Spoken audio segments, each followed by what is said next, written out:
Oh, there you are. I was hoping you were going to join me today. This is Miss Nona, the Story Lady, and I'm so excited about reading one of my favorite books called Crossing the New Bridge by Emily Arnold Macaulay.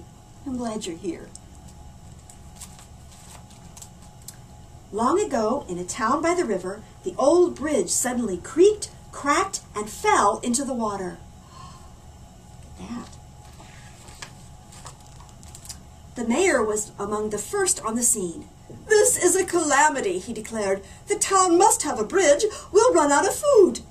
"Someone will have to build a new one," said the scribe. "I was going to say that," said the mayor. "Find a bridge builder." "Ask the Jubilates," said an old woman. "Ask the Jubilates," thundered the mayor. "Do I have to do all the thinking around here?" In the midst of all the commotion, the Jubilates arrived. "Ah," said the mayor, "can you build us a new bridge?" The Jubilates laughed. "Of course we can," said Mama Jubilati. "We can build anything," the family sang. "Thank goodness," said the mayor. He began to plan his triumphal procession across the completed bridge. "Oh, and then I'll stand here, and then I'll stand here, and then I'll wave." But the old woman tugged at his sleeve. "What about our tradition?" she snapped. "The first person to cross a new bridge must be the happiest in town." "The happiest person in town?" repeated the mayor unhappily. "That's right," she cackled. "And furthermore, if anyone else crosses the first, a curse will fall on all of us." "A curse?" gasped the mayor. "We can't have a curse while I am in office. How do we find this happiest person?" Bang, bang came the sounds of the Jubilates at work across the river. "Well, we had better start looking, Your Honor," the scribe said nervously. The mayor thought hard. "Let's try the banker," he said. "He's richer than everyone else. He must be happier, too."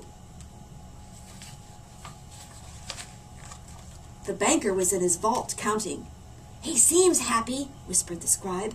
"Sir, we have chosen you to be the first," the mayor began. "Not now, not now. 1026, 1027, muttered the banker.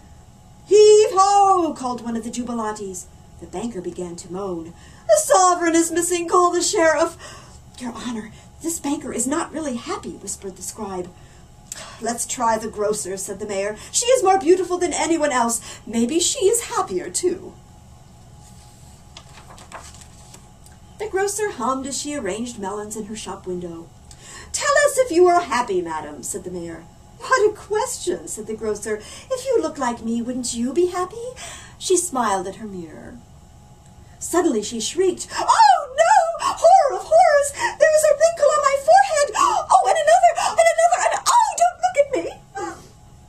"She isn't happy either," said the mayor. "Look at that bridge," said the scribe. "Those Jubilates are workers." The mayor groaned. "Look at that. Look where they are, building the bridge. They better find the happiest person."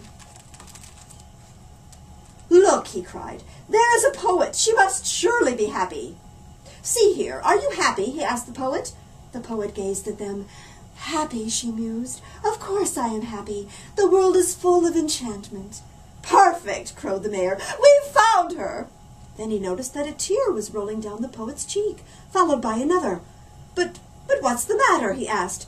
"I am only a poet," said the poet. "I can never write verse as perfect as this rosebud." The mayor wiped his forehead. "We must press on," he said. "Your Honor," said the scribe, "there is a mother with 12 healthy children living right up on this street. She must be happy." "Lead me to her," said the mayor. Over the rooftops, the bridge marched steadily across the river. The Jubilates never slowed their work. The mayor knocked, and finally a child opened the door. "Where is your mother?" asked the mayor. "She's fishing for my shoes. Aggie threw them down the well," said the child. "Fetch her, please. Tell her the mayor is here." "Madam," he said when she had come, "are you happy?" "What's that?" asked the mother. "Speak up." "We are looking for the happiest person in town," shouted the mayor. "Well, "Any other day that could be me," cried the mother. "But today one of my boys chased another up that tree, and he fell down the chimney, and while I was borrowing a ladder so I could go after him, the soup boiled over. The baby ran out and opened the gate, and the cow ran away. This one couldn't run after it because her sister threw her shoes down the well before she broke the bed, jumping on it." "Thank you," said the mayor. "We are sorry to have troubled you." To the scribe he said, "Somebody in this town must be happier than the rest of us." As they walked up the street, they could hear Mama Jubilati say, "Son, give me a hand with this plank." "They're getting done with the bridge." "They are past the middle of the river," said the scribe. "What a beauty that bridge will be." "We can't waste our time admiring the bridge," grumbled the mayor. "Get a good night's sleep." In the days that followed, as the bridge came nearer and nearer their shore, the mayor and the scribe continued to search high and low, but no one seemed happier than anyone else. The pie seller had blisters on her feet. The apothecary had mixed up the hiccup potion with the dropsy potion. The barber had nicked the miller's chin. The rag picker missed his mother, who lived across the river, and so on. Oh dear," said the mayor. "I used to be happy myself." That afternoon, a great cheer arose from the riverbank. "We did it!" shouted the Jubilates. "Here they come across the bridge." "It was hard work," said Papa, "but well worth it," said Mama. "I think it's our best bridge," said the son. "It is an excellent bridge," said the mayor miserably. The Jubilates beamed. "But we can't use it," said the mayor. "Can't use it?" cried the Jubilates. "Tradition says the happiest person in town must cross it first." "Oh, very good," said Mama. "But we couldn't find the happiest person," said the scribe. "Well, a moment ago, we were the happiest people in town," said Papa. "You were?" asked the mayor. "Of course. We built the best bridge of our lives." "Then why aren't you happy now?"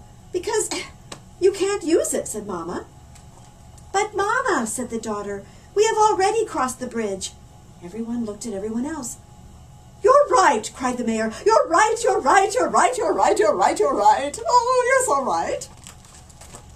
A cheer arose again, and then everyone in town scampered onto the bridge, where they danced back and forth from shore to shore. The mayor even danced with the old woman. He was so happy that he forgave her for bringing up the ancient tradition in the first place. The Jubilates, of course, had been happy all along. The end.